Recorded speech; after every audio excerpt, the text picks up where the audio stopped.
Uyarı: Paylaştığımız şeyler yalnızca genel bilgilendirmedir. Teşhis ya da tedavi rehberi değildir.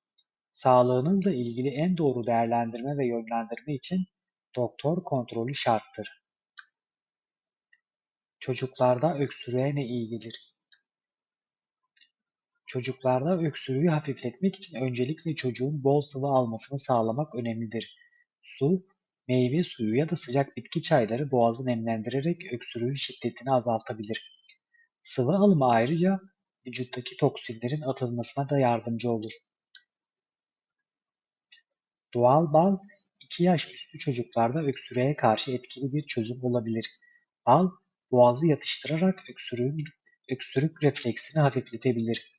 Yatmadan önce bir kaşık bal vermek çocuğun daha rahat bir uyku geçirmesini sağlayabilir. Odanın nemli tutulması da çocuklarda öksürüğün hafiflemesine yardımcı olur. Nemlendirici cihaz kullanarak ya da bir kase suyu kaloriferin üzerine koyarak odadaki havayı nemlendirebilirsiniz.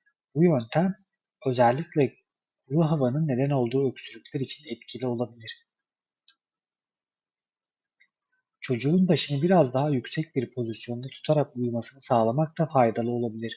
Bu pozisyon burun ve boğazdaki mukusun akmasını kolaylaştırarak öksürük krizlerini azaltabilir. Ekstra yastık kullanarak bu düzenlemeyi yapabilirsiniz. Eğer çocuğunuzun öksürüğüne burun tıkanıklığı eşlik ediyorsa, tuzlu su spreyleri veya buhar banyosu kullanabilirsiniz. Bu yöntemler burun kanallarını açarak çocuğun daha rahat nefes almasına yardımcı olur. Ayrıca banyo sırasında sıcak buhar solutmak da etkili olabilir. Öksürük birkaç gün içinde geçmezse veya çocuğun genel durumu kötüleşirse bir doktora başvurmanız önemlidir.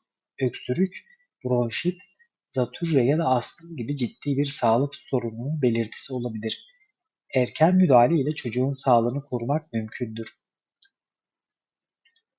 Teşekkür ederiz.